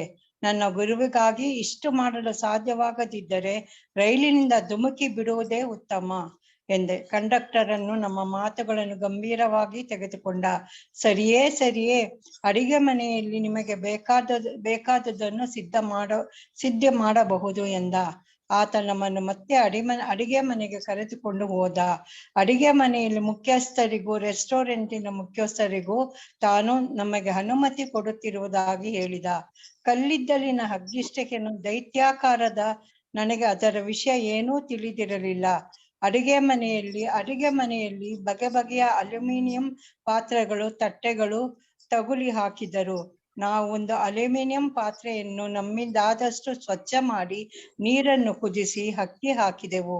ದೈತ್ಯಾಕಾರದ ತಟ್ಟೆಯಲ್ಲಿ ತುಂಬಾ ಬಿಸಿ ಬಿಸಿಯಾದ ಅನ್ನ, ತುಪ್ಪ, ಹೊಸದಾದ ನಿಂಬೆಹಣ್ಣು, ಉಪ್ಪು ಮತ್ತು ಮೆಣಸುಗಳನ್ನು ಇಟ್ಟುಕೊಂಡು ಪ್ರಭುಪಾದರ ಡಬ್ಬಿಗೆ ತೆಗೆದುಕೊಂಡು ಹೋದೆವು. ನಾವು ಒಳಗೆ ಹೋಗುತ್ತಿದ್ದಂತೆಯೇ ನಾನು, ಪ್ರಭುಪಾದರೇ, ನಿಮಗೆ ಅನ್ನ ತಂದಿದ್ದೇನೆ ಎಂದೆ. ಆದರೆ ಅವರ ಕಣ್ಣುಗಳು ಹೊಳಪಾದವು. ಕಣ್ಣುಗಳು ಅಗಲವಾಗಿ ತೆರೆದು ದೊಡ್ಡದಾಗಿ ತುಟಿಯನ್ನಗಲಿಸಿ, ಓ ನನ್ನ ಭಾಗ್ಯಲಕ್ಷ್ಮಿಯರೇ ಬಂದಿದ್ದೀರಿ ಎಂದರು. ಭಾಗ್ಯಲಕ್ಷ್ಮಿಯರು ನನಗೆ ಅನ್ನ ತಂದಿದ್ದಾರೆ, ಇದೇ ನನಗೆ ಬೇಕಾಗಿದ್ದು. ಅಷ್ಟು ದೊಡ್ಡ ತಟ್ಟೆಯಿಂದ ಇಷ್ಟು ಅನ್ನ ತೆಗೆದುಕೊಂಡು ಅದರ ಜೊತೆಗೆ ಒಂದು ಸ್ವಲ್ಪ ಕಚೋರಿಯನ್ನು, ಪೂರಿಯನ್ನು, ಉಪ್ಪಿನಕಾಯಿಯನ್ನು ತೆಗೆದುಕೊಂಡರು. ಅವರಿಗೆ ತುಂಬಾ ಸಂತೋಷವಾಗಿತ್ತು. ಅವತ್ತು ರಾತ್ರಿ ರೈಲಿನಲ್ಲಿ ಹೊಸದೆಹಲಿ ಸ್ಟೇಷನ್ ಅನ್ನು. ಸಾಕು ಇವ್ರೆ, ಸಾಕು ಸರಸ್ವತಿ, ಧನ್ಯವಾದಗಳು. Hare Krishna Prabhuji. Hare Krishna. So thank you Maheshwari ಅವರೇ, ಸರಸ್ವತಿ ಅವರೇ. ಸೊ ಇಲ್ಲಿ ನೋಡ್ಬೋದು ಒಂದು ಉದಾಹರಣೆ, ಪ್ರಭುಪಾದವರ ಶಿಷ್ಯರು ಎಂತಹ ಒಂದು ಶರಣಾಗತಿಯನ್ನು ಅವರು ಇಲ್ಲಿ ತೋರಿಸ್ತಾ ಇದ್ದಾರೆ ಅಂತ. ಪ್ರಭುಪಾದವರು ರೈಲಿನ ಮಧ್ಯದಲ್ಲಿ ಇದರ ಅನ್ನ ಕೇಳಿದಾಗ ಅವರು ಒಂಚೂರು ಯೋಚನೆ ಮಾಡ್ಲಿಲ್ಲ. ಕೇಳಿದ್ಮೇಲೆ ಅಷ್ಟೇ, ಕೇಳಿದ್ರು ಅಂದ್ರೆ ಮುಗೀತು, ಅದು ಆಗ್ಲೇಬೇಕು. ಅಂತಹ ಒಂದು ಏನ್ ಹೇಳೋದು ನಾವು, ಒಂದು ಅವರಿಗೆ ಪ್ರಭುಪಾದವರ ಪ್ರತಿ ಒಂದು ಶರಣಾಗತರಾಗಿದ್ರು ಅವರು. ಸೊ ಇಲ್ಲಿ ನಾವು ನೋಡ್ಬೋದು ಹೇಗೆ ಪ್ರಭುಪಾದವರ ಅನ್ನ ಕೇಳಿದ ತಕ್ಷಣ ಅವ್ರು ಹೋಗಿ ಆ ಇಂಡಿಯನ್ ರೈಲ್ವೇಸಿನ ಒಂದು ಫಾರಿನರ್ಸ್, ಇವರು ಅದು ಬೇರೆ ಹೆಂಗಸರು, ಅಮೆರಿಕನ್ ಹೆಂಗಸರು, ಅವ್ರು ಹೋಗಿ ಲಿಟ್ರಲಿ ಬೇಡಿ, ಮತ್ತೆ ಏನಾಯ್ತು, ಅವ್ರು ಇಲ್ಲ ಅಂದಾಗ, ನೀವು ಇಲ್ಲ ಅಂದ್ರೆ ನಾನು ಟ್ರೈನಿಂದ ಜಂಪ್ ಮಾಡಿ ನನ್ನ ಜೀವವನ್ನೇ ತೆಗೆದುಕೋತೀನಿ ಅಂತ ಹೇಳಿದ್ರು ಅವರು. ಕೇಳಿಸ್ತಾ ಇದೆಯಾ ಹರೇ ಕೃಷ್ಣ? ಕೇಳಿಸ್ತಾ ಇದೆಯಾ ಎಲ್ಲರಿಗೂ? ಕೇಳಿಸ್ತಾ ಇದೆ ಪ್ರಭುಜಿ. ಕ್ಲಿಯರ್ ಆಗಿದೆಯಾ ಏನು, ಅಥವಾ ಬ್ರೇಕ್ ಆಗ್ತಿದ್ಯಾ? ಇಲ್ಲ ಪ್ರಭುಜಿ, ಚೆನ್ನಾಗಿ ಕೇಳಿಸ್ತಾ ಇದೆ. ಓಕೆ ಓಕೆ, ಆಯ್ತು. ಸೊ ಈ ರೀತಿಯಲ್ಲಿ ಅವರು ಆತರ ಹೇಳಿದಾಗ ಆ ಕಂಡಕ್ಟರಿಗೆ ವಿಧಿ ಇಲ್ಲದೆ, ಆಯ್ತಪ್ಪ ನೀವು ಈ ತರ ನೀವು ಟ್ರೈನಿಂದೆಲ್ಲ ನೀವು ದಯವಿಟ್ಟು ನೆಗಿಬೇಡಿ, ನೀವು ಏನ್ ಬೇಕೋ ಅಡುಗೆ ಮಾಡ್ಕೊಳ್ಳಿ ಅಂತ ಕೊಟ್ಟೇ ಬಿಟ್ರು ನೋಡಿ. ಸೊ ಈ ರೀತಿಯಲ್ಲಿ ಒಂದು ಶಿಷ್ಯನಿಗೆ ಗುರುಗಳ ವಾಕ್ಯ ಅಂದ್ರೆ ಅದು ಏನ್ ಹೇಳೋದು, ಒಂದು ಕಲ್ಲಿನಲ್ಲಿ ಬರೆದಿರುವ ವಾಕ್ಯ ಇದ್ದ ಹಾಗೆ. ಅದನ್ನು ಬದಲಾಯಿಸಕ್ಕಾಗೋದಿಲ್ಲ, ಅದನ್ನು ಮೀರಿ ಅಥವಾ ಅದನ್ನು ಮಾಡದೇ ಇರಕ್ಕೆ ಸಾಧ್ಯವೇ ಇಲ್ಲ, ಅದಾಗ್ಲೇಬೇಕು ಅದು. ಆ ರೀತಿಯಲ್ಲಿ ನಾವು ಅವರು ಅಂದ್ರೆ ಭಗವಂತನೇ ಮಾಡ್ತಾನೆ ಅದನ್ನ. ಗುರುಗಳು ಅಂದ್ರೆ ಭಗವಂತನ ಪ್ರತಿನಿಧಿ ಆಗಿದ್ರಿಂದ ಗುರುಗಳ ಆ ಒಂದು ಇಚ್ಛೆ ಅದನ್ನು ಪೂರೈಸುವುದು ಭಗವಂತನೇ ಅವನ ಮೇಲೆ ತಗೋತಾನೆ ಅದನ್ನು. ಎನಿವೆ, ಸೊ ಅವತ್ತು ರಾತ್ರಿ ಮತ್ತೆ ಡೆಲ್ಲಿಯಲ್ಲಿ ಸ್ಟೇಷನ್ ಅಲ್ಲಿ ಈ ಟ್ರೈನ್ ನಿಲ್ತಾಗ ಅಲ್ಲಿ ಸಡನ್ ಆಗಿ ಇವರು ಒಬ್ರು ಮಿಸ್ಟರ್ ಡಿ ಗುಪ್ತಾ ಅಂತ, ಪ್ರಭುಪಾದವ್ರಿಗೆ ಮುಂಚೆಯಿಂದ ಪರಿಚಯ ಇದ್ದವ್ರು ಬಂದು ಹೇಳ್ತಾರೆ, ನೀವು ಡೆಲ್ಲಿಯಲ್ಲೇ ಬನ್ನಿ ನನ್ನ ಜೊತೆ ಇರಿ ಅಂತ. ನಾನು ಡೆಲ್ಲಿಯಲ್ಲಿ ನಾನು ನಿಮ್ಗೆ ಆಯೋಜನೆ ಮಾಡ್ಕೊಡ್ತೀನಿ, ನಿಮ್ಮ ಕಾರ್ಯಕ್ರಮಗಳನ್ನು ಮಾಡಬಹುದು ನೀವು. ಪ್ರಭುಪಾದ ಹೇಳ್ತಾ, ಇಲ್ಲ ನಾ ಬಾಂಬೆಗೆ ಹೋಗ್ತಾ ಇದ್ದೀನಿ ಅಂತ. ಅದೇ ಪ್ರಭುಪಾದವರು ಗುರುದಾಸ್ ಪ್ರಭು ಅವರ ಶಿಷ್ಯರಿಗೆ ಅಲ್ಲೇ ಪಕ್ಕದಲ್ಲೇ ಕೂತಿದ್ರು. ಗುರುದಾಸ್ ಪ್ರಭು ಎಷ್ಟೋ ಈಗ ಒಂದು ಅಮೃತ್ಸರಿಂದ ಇಲ್ಲಿ ತನಕ ಅವರು ಪ್ರಭುಪಾದವ್ರ ಜೊತೆ ಬಹಳ ಆನಂದದಿಂದ ಗುರುದಾಸ್ ಪ್ರಭು ಒಟ್ಟಿಗೆ, ಬರೀ ಪ್ರಭುಪಾದು ಮತ್ತೆ ಗುರುದಾಸ್ ಪ್ರಭು ಇಬ್ರೇ ಇದ್ರು ಒಟ್ಟಿಗೆ. ಸೊ ಏನೆಲ್ಲಾ ಮಾತಾಡ್ಕೊಂಡು ಎಷ್ಟು ಖುಷಿಯಲ್ಲಿ ಇದ್ರು ಗುರುದಾಸ್ ಪ್ರಭು ಅವರ ಗುರುಗಳ ಸಂಘದಲ್ಲಿ. ಆದ್ರೆ ಸಡನ್ ಆಗಿ ಪ್ರಭುಪಾದ ಹೇಳ್ತಾರೆ, ನೋಡು ಗುರುದಾಸ್ ಪ್ರಭು ಇವ್ರು ಕರಿತಾ ಇದ್ದಾರೆ, ನೋಡು ಕೆಳಗಡೆ ಇಳಿ, ಡೆಲ್ಲಿಯಲ್ಲಿ ಹೋಗು, ಏನ್ ಮಾಡ್ಬೋದು ನೋಡು ಅಂತ. ನೋಡಿ, ಆ ಡೆಲ್ಲಿಗೆ ಬಂದೇ ಇಲ್ಲ ಗುರುದಾಸ್ ಪ್ರಭು ಮುಂಚೆ, ಮೊದಲನೇ ಬಾರಿ ಭಾರತದಲ್ಲಿ ಅವ್ರು ಬಂದಿದ್ದಾರೆ. ಯಾರೋ ಬಂದಿದ್ದಾರೆ, ಹೇಳ್ತಾರೆ ಟ್ರೈನ್ ನಿಂತಿರೋದು 2 ನಿಮಿಷ ಡೆಲ್ಲಿಯಲ್ಲಿ, ಅಷ್ಟರಲ್ಲಿ ಪ್ರಭುಪಾದ ಹೇಳ್ತಾರೆ ನೀವು ಇಳಿ, ಹೋಗು, ನೋಡು ಏನ್ ಮಾಡ್ಬೋದು ಅಂತ. ಎಂಥ ಒಂದು ಪರಿಸ್ಥಿತಿ. ಆದ್ರೂ ಕೂಡ ಒಂಚೂರು ಯೋಚನೆ ಮಾಡದೆ ಗುರುದಾಸ್ ಪ್ರಭು ಹೇಳಿ, ಆಯ್ತು ನಾನು ಹೋಗ್ತೀನಿ, ಆದ್ರೆ ನನಗೆ ಸ್ವಲ್ಪ ಸಹಾಯ ಬೇಕು, ಈ ತರ ಯಾರ್ಯಾರು ಬರ್ಬೋದು ನನ್ನ ಜೊತೆ ಅಂತ ಪ್ರಭುಪಾದರು ಹೇಳ್ತಾರೆ. ಯಮುನಾ ಮಾತಾಜಿ, ಗಿರಿರಾಜ್ ಪ್ರಭು, ದುರ್ಲಭ, ಬ್ರೂಸ್, ಗೋಪಾಲ ಇವರೆಲ್ಲ ಬೇಗ ಅವಾಗ ಹೇಳಿದ ತಕ್ಷಣ 2 ನಿಮಿಷದಲ್ಲಿ ಸಾಮಾನು ತಗೊಂಡು ಟ್ರೈನ್ ಇಳಿಯೋದು ಡೆಲ್ಲಿಯಲ್ಲಿ. ಅಂದ್ರೆ ಅಷ್ಟು ಕಮ್ಮಿ ಸಾಮಾನು ಇರ್ಬೇಕಲ್ವಾ, ಜಾಸ್ತಿ ಸಾಮಾನು ಇದ್ರೆ, ಹೆಚ್ಚು ಸಾಮಾನು ಇದ್ರೆ ಅದನ್ನ ಪ್ಯಾಕ್ ಮಾಡಕ್ಕೆ ಎಷ್ಟೋ ಗಂಟೆಗಳು ಬೇಕು. ಎನಿವೇಸ್ ಅವರೆಲ್ಲ ಡೆಲ್ಲಿಯಲ್ಲಿ ಇಳ್ಕೊಂಡು ಮುಂದಿನ ಅವರ ಈ ಒಂದು ಮಿಸ್ಟರ್ ಡಿ ಗುಪ್ತಾ ಅವ್ರ ಜೊತೆ ಏನ್ ಮಾಡ್ಬೋದು ಅಂತ ನೋಡ್ತಾರೆ. ಎನಿವೆ ಅದಾದ್ಮೇಲೆ ಪ್ರಭುಪಾದವರು ಬಾಂಬೆಯಲ್ಲಿ ಮನೋಹರ್ ಲಾಲ್ ಅಗರ್ವಾಲ್ ಅಂತ ಅವರ ಸೀತಾರಾಮ್ ದೇವಸ್ಥಾನದಲ್ಲಿ ಚೆಂಬೂರಲ್ಲಿ ಇದ್ರಂತೆ ಪ್ರಭುಪಾದವರು. ಸೊ ಅಲ್ಲಿ ಏನಾಯ್ತು, ಅಲ್ಲಿ ಪ್ರಭುಪಾದವರು ಚಿಕ್ಕ ಒಂದು ರೂಮ್ ಅಲ್ಲಿ ಇದ್ರು, ಮತ್ತೆ ಪಕ್ಕದಲ್ಲಿ ಅವ್ರ ಶಿಷ್ಯರು ಇನ್ನು 2 ರೂಮ್ ಅಲ್ಲಿ ಇದ್ರು. ಸೊ ಅಲ್ಲಿ ಪ್ರಭುಪಾದವರು ಹೇಳೋರು, ಅವರ ಶಿಷ್ಯರಿಗೆ ಈ ತರ ಬಾಂಬೆಯಲ್ಲಿ ನಮಗೆ ಬಹಳ ಒಳ್ಳೆ ಈ ತರ ಸ್ವಾಗತ ಸಿಗ್ತಾ ಇದೆ. ಎಲ್ಲ ಕಡೆಯಿಂದ ಎಷ್ಟೋ ಜನ ಪ್ರಾಮಾಣಿಕ ಜನರು ಬರ್ತಾ ಇದ್ದಾರೆ. ಎಲ್ಲಾ ಸ್ವಾಮಿಗಳಿಂದ ನನಗೆ ಪ್ರಾಮುಖ್ಯತೆಯನ್ನು ಕೊಡ್ತಾ ಇದ್ದಾರೆ. ಈ ಸ್ವಾಮಿಗಳು ಏನ್ ಮಾಡಕ್ ಸಾಧ್ಯ? ಅವ್ರಿಗೆ ಹೊರಗೆ ಹೋಗ್ಲಿಕ್ಕೆ ಆಗೋದಿಲ್ಲ. ಹೊರಗಿನ ಪ್ರಪಂಚದಲ್ಲಿ ಭಾರತವನ್ನು ಬಿಟ್ಟು ಹೋಗ್ಲಿಕ್ಕೆ ಆಗೋದಿಲ್ಲ. ಅವರ ಚಿಕ್ಕ ಪುಟ್ಟ ಸಮಾಜವನ್ನು ಬಿಟ್ಟು ಹೋಗ್ಲಿಕ್ಕೆ ಆಗೋದಿಲ್ಲ. ಸೊ ಪ್ರಭುಪಾದ ಹೇಳ್ತಾರೆ, ಒಂದು ನರಿ ಒಂದು ರಾಜ್ಯಭಾರ ಮಾಡಕ್ಕೆ ಪ್ರಯತ್ನ ಮಾಡುತ್ತೆ. ವನದಲ್ಲಿ, ಕಾಡಿನಲ್ಲಿ ಸಿಂಹ ನಿಜವಾದ ರಾಜ, ಆದ್ರೆ ನರಿ ಕೂಡ ಒಂದೊಂದ್ಸಲಿ ಆ ನರಿಯ ಚಿಕ್ಕ ಒಂದು ಗುಂಪಲ್ಲಿ ರಾಜ್ಯಭಾರ ಮಾಡಕ್ಕೆ ಪ್ರಯತ್ನ ಮಾಡುತ್ತೆ. ಆದ್ರೆ ನಿಜವಾದ ರಾಜ ನರಿ ಅಲ್ಲ, ಅದು ಸಿಂಹನೇ. ಸೊ ಈ ರೀತಿಯಲ್ಲಿ ಆ ನರಿ ಎಷ್ಟೊತ್ತು ರಾಜ್ಯಭಾರ ಮಾಡ್ಬೋದು. ಆ ಒಂದು ಏನ್ ಹೇಳ್ತೀವಿ ನಾವು, ಸೊ ಆ ನರಿ ಆ ರೀತಿಯಲ್ಲಿ ನಾಟ್ಯ ಮಾಡೋದು, ಅದನ್ನು ಕೆಲವೇ ದಿನಗಳಲ್ಲಿ ಏನಾಗುತ್ತೆ, ಅದರ ನಿಜ ಹೊರಗೆ ಬರುತ್ತೆ. ಸೊ ಈ ರೀತಿಯಲ್ಲಿ ಪ್ರಭುಪಾದರು ಹೇಳೋರು, ಈ ಸ್ವಾಮಿಗಳೆಲ್ಲ ಎಷ್ಟೊತ್ತು ನಿಲ್ಲಕ್ಕಾಗುತ್ತೆ. ಅವರಿಗೆ ಅವ್ರ ಸಿದ್ಧಾಂತವೇ ಅಲ್ಲಾಡ್ತಾ ಇರುತ್ತೆ, ಫೌಂಡೇಶನ್ನೇ ಸರಿಗಿಲ್ಲ. ಸೊ ಅದರಿಂದ ಅವ್ರಿಗೆ ಎಷ್ಟೊತ್ತು ನಿಲ್ಲಕ್ಕಾಗುತ್ತೆ. ಸೊ ನಾವ್ ಹೇಳ್ತೀವಲ್ಲ, ಛಲಭಕ್ತಿ ದೂಷಣ ಅಂತ. ಚೈತನ್ಯ ಮಹಾಪ್ರಭುಗಳು ಛಲಭಕ್ತಿ ದೂಷಣ. ಈ ಛಲಭಕ್ತಿ ಮಾಡೋರು ಚೈತನ್ಯ ಮಹಾಪ್ರಭುಗೆ ಆಗೋದಿಲ್ಲ. ಸೊ ಅವ್ರು ಏನ್ ಮಾಡ್ತಾರೆ, ಚೈತನ್ಯ ಮಹಾಪ್ರಭುಗಳು ಇಂಥವ್ರನ್ನ ಅಂತ ಛಲಭಕ್ತಿಯನ್ನು ಅವ್ರು ನಾಶ ಮಾಡ್ತಾರೆ. ಎನಿವೆ, ಸೊ ಪ್ರಭುಪಾದವರು ಮತ್ತೆ ಸುಮತಿ ಮೊರಾರ್ಜಿ ಸ್ಕಿಂದಿಯಾ ಟೀಮ್ಶಿಪ್ ಅವರು, ಯಾರು ಪ್ರಭುಪಾದ ಅವರಿಗೆ ಕಾರ್ಗೋ ಹಡಗಿನಲ್ಲಿ ಮೊದಲನೇ ಬಾರಿಗೆ ಅಮೆರಿಕಾಗೆ ಹೋಗ್ಲಿಕ್ಕೆ ಅವಕಾಶ ಕೊಟ್ಟಿದ್ರು, ಸಿಂಧಿಯಾ ಸ್ಟೀಮ್ಶಿಪ್ ಅಲ್ಲಿ ಸುಮತಿ ಮೊರಾರ್ಜಿ ಅವರು. ಆ ಸುಮತಿ ಮೊರಾರ್ಜಿ ಈಗ ಬಾಂಬೆಯಲ್ಲಿ ಪ್ರಭುಪಾದವ್ರನ್ನ ಮತ್ತೆ ಸ್ವಾಗತಿಸ್ತಾ ಇದ್ರು. ಸೊ ಪ್ರಭುಪಾದವ್ರು ಮತ್ತು ಸುಮತಿ ಮೊರಾರ್ಜಿ ಇಬ್ರು ಒಟ್ಟಿಗೆ ಸ್ಟೇಜ್ ಮೇಲೆ ಕೂತ್ಕೊಂಡು ಸುಮತಿ ಮೊರಾರ್ಜಿ ಹೇಳ್ತಾ ಇದ್ರಂತೆ, ನಾನ್ ಅನ್ಕೊಂಡಿರ್ಲಿಲ್ಲ ನೀವು ವಾಪಸ್ ಬರ್ತೀರಾ ಜೀವಿತವಾಗಿ ಅಂತ. ಅಮೆರಿಕಾ ದೇಶಕ್ಕೆ ಆ ವಯಸ್ಸಿನಲ್ಲಿ ಹೋಗಿದ್ರಿ ನೀವು ಅಂತ, ದುಡ್ಡು ಕೂಡ ಇರ್ಲಿಲ್ಲ. ಆದ್ರೆ ನನಗೆ ಎಷ್ಟು ಖುಷಿ ಆಗ್ತಾ ಇದೆ ಈಗ ನಿಮ್ಮನ್ನ ನೋಡಿ ಅಂತ ಅವ್ರು ಹೇಳ್ತಾರೆ. ಸೊ ಎನಿವೆ, ಸೊ 6 ವರ್ಷ ಹಿಂದೆ ಪ್ರಭುಪಾದವರು ಹೋಗಿದ್ರು ಸುಮತಿ ಮೊರಾರ್ಜಿಯನ್ನು ಭೇಟಿ ಮಾಡ್ಲಿಕ್ಕೆ. ಮತ್ತೆ ಸುಮತಿ ಮೊರಾರ್ಜಿ ಅವರಿಗೆ ಇದು ಕೊಟ್ಟಿದ್ರು, ಫ್ರೀ ಟಿಕೆಟ್ ಕೊಟ್ಟಿದ್ರು. ಎನಿವೆ, ತಮಾಲ್ ಕೃಷ್ಣ ಮಹಾರಾಜ್ ಪ್ರಭುಪಾದ ಅವರನ್ನು ಇಂಟ್ರೊಡ್ಯೂಸ್ ಮಾಡ್ತಾರೆ. ಅಲ್ಲಿ ಉಪಸ್ಥಿತವಾಗಿದ್ದ ಎಲ್ಲಾ ಜನರಿಗೆ ಇಂಟ್ರೊಡ್ಯೂಸ್ ಮಾಡ್ತಾರೆ. ಹೇಗೆ ಇಂಟ್ರೊಡ್ಯೂಸ್ ಮಾಡ್ತಾರೆ ಅಂತ ಈಗ ಓದೋಣ.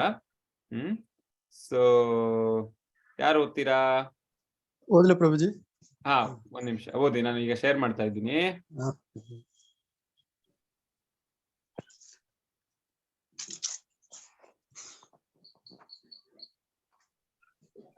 ಓಕೆ,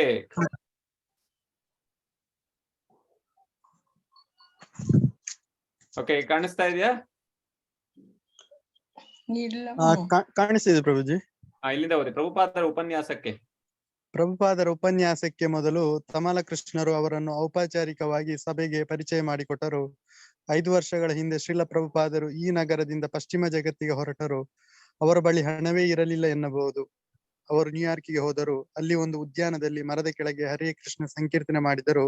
ಸ್ವಲ್ಪ ಕಾಲದಲ್ಲೇ ಒಂದು ದೇವಸ್ಥಾನವನ್ನು ತೆರೆದರು. ಅಲ್ಲಿ ಸಂಕೀರ್ತನೆಯನ್ನು ಮುಂದುವರಿಸಿದರು ಮತ್ತು ವೇದಾಂತದ ಬೋಧನೆಗಾಗಿ ತರಗತಿಗಳನ್ನು ನಡೆಸಿದರು. ಹಲವಾರು ಮಂದಿ ಅವರ ಬಳಿಗೆ ಬಂದರು. ಕ್ರಮೇಣ ಅವರು ಸ್ಯಾನ್ ಫ್ರಾನ್ಸಿಸ್ಕೋ, ಮಾಂಟ್ರಿಯಲ್, ಬೋಸ್ಟನ್ ಮತ್ತಿತರ ಸ್ಥಳಗಳಲ್ಲಿ ಹೊಸ ಕೇಂದ್ರಗಳನ್ನು ತೆರೆದರು.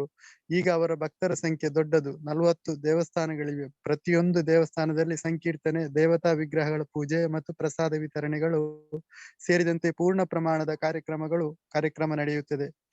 ಭಾರತವು ಪಾಶ್ಚಾತ್ಯ ಜಗತ್ತಿಗೆ ಅನೇಕ ಮಂದಿ ರಾಯಭಾರಿಗಳನ್ನು, ಧಾರ್ಮಿಕ ವ್ಯಕ್ತಿಗಳನ್ನು ಕಳಿಸಿಕೊಟ್ಟಿದೆ. ಆದರೆ ಅವರಲ್ಲಿ ಯಾರು ಅಮೆರಿಕನ್ನರು ಮಾಂಸ, ಮೀನು ಮತ್ತು ಮೊಟ್ಟೆಗಳನ್ನು ತಿನ್ನುವುದನ್ನು ಬಿಡುವಂತೆ ಮಾಡಿ ಅವರು ಹರೇ ಕೃಷ್ಣ ನಾಮ ಸಂಕೀರ್ತನೆ ನಡೆಸುವಂತೆ ಮಾಡಿದೆ ಎಂದು ಹೇಳಿಕೊಳ್ಳಲು ಸಾಧ್ಯವಿಲ್ಲ. ಪ್ರಭುಪಾದರು ಎಲ್ಲಾ ಪತಿತಾತ್ಮರ ನೋವನ್ನು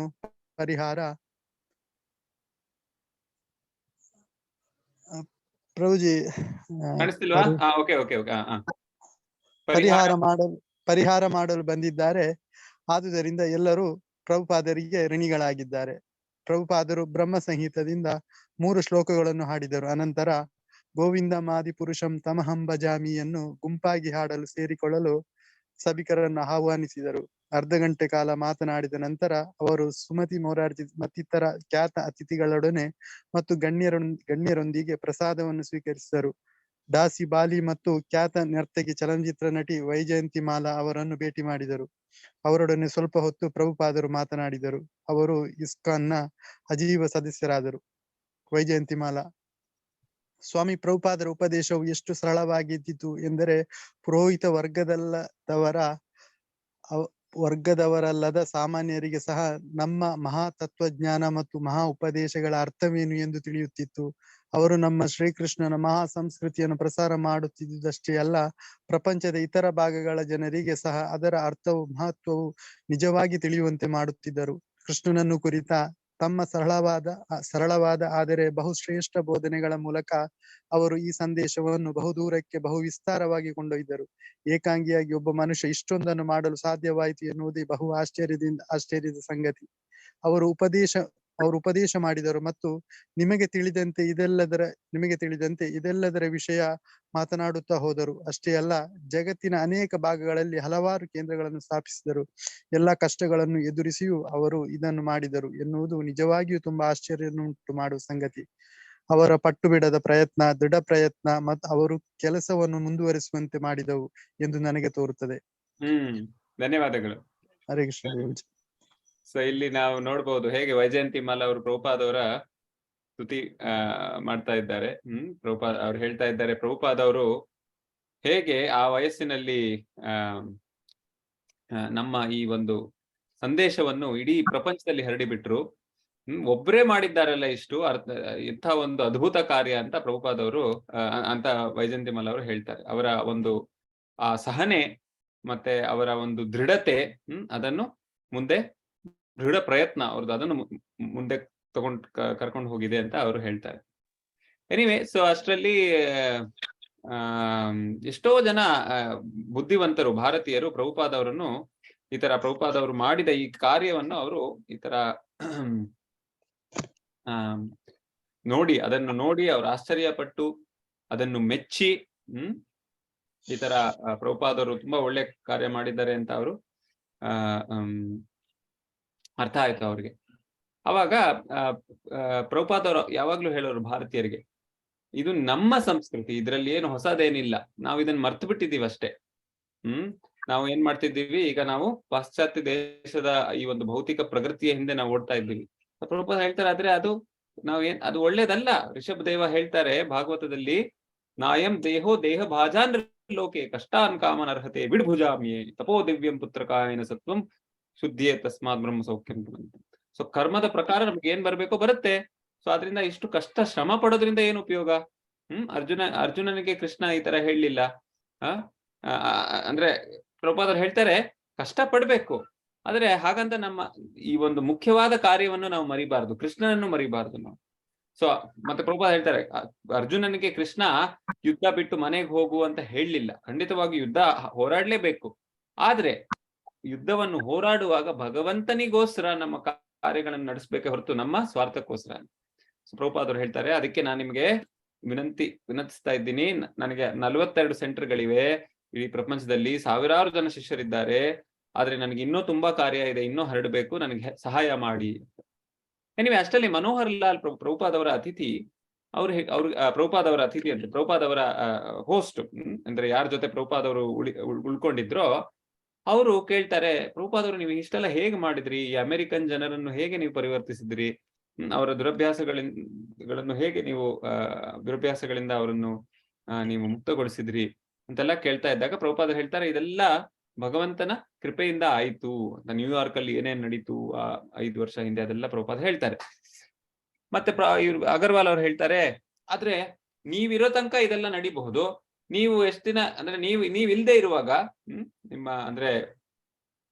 ನೀವು ನಿಮ್ಮ ಶರೀರ ರೂಪದಲ್ಲಿ ನೀವು ಇಲ್ದೇ ಇರುವಾಗ ಈ ಪ್ರಪಂಚದಲ್ಲಿ, ಅವಾಗ ಏನಾಗುತ್ತೆ? ಇವರೆಲ್ಲ ಹೇಗೆ ಮುಂದುವರಿತಾರೆ? ಅವರು ಮಾಯೆಯ ಪ್ರಭಾವಕ್ಕೆ ಒಳಗಾಗೋದಿಲ್ವಾ? ಪ್ರಭುಪಾದ ಹೇಳ್ತಾರೆ, ಇಲ್ಲ. ಮತ್ತೆ ಅಗರ್ವಾಲ್ ಅವ್ರು ಹೇಳ್ತಾರೆ, ಅದ್ ಹೇಗೆ ಹೇಳ್ತೀರಾ ಹಾಗೆ ನೀವು ಅಂತ. ಪ್ರಭುಪಾದ ಹೇಳ್ತಾರೆ, ಇವರೆಲ್ಲ ಹರೇ ಕೃಷ್ಣ ಮಂತ್ರ ಜಪ ಮಾಡ್ತಿದ್ದಾರೆ, ಅಂಡ್ ಶಾಸ್ತ್ರ ಏನ್ ಹೇಳೋದು, ಶಾಸ್ತ್ರ ಅನುಸಾರವಾಗಿ ಯಾರು ಜಪ ಮಾಡ್ತಾರೋ ಹರಿನಾಮ ಹರಿಕೀರ್ತನೆ, ಭಗವಂತನೇ ಹರಿನಾಮ ಮೂಲಕ ಅವರನ್ನು ರಕ್ಷಿಸ್ತಾನೆ, ಎಲ್ಲರನ್ನೂ ರಕ್ಷಿಸ್ತಾನೆ ಭಗವಂತ. ಸೊ ರಕ್ಷಿತಾ ಸರ್ವಲೋಕಸ್ಯ ಸ್ವಜನಸ್ಯ ಚ ರಕ್ಷಿತ, ರಕ್ಷಿತಾ ಸ್ವಸ್ಯ ವೃತ್ತಸ್ಯ ಧರ್ಮಸ್ಯ ಚ ಪರಂತು. ಶ್ರೀರಾಮನ ಬಗ್ಗೆ ಒಂದು ಸುಂದರವಾದ ಶ್ಲೋಕ ಹೇಳಲಾಗಿದೆ ವಾಲ್ಮೀಕಿ ರಾಮಾಯಣದಲ್ಲಿ. ರಕ್ಷಿತಾ ಸರ್ವಲೋಕಸ್ಯ ಸ್ವಜನಸ್ಯ ಚ ರಕ್ಷಿತ.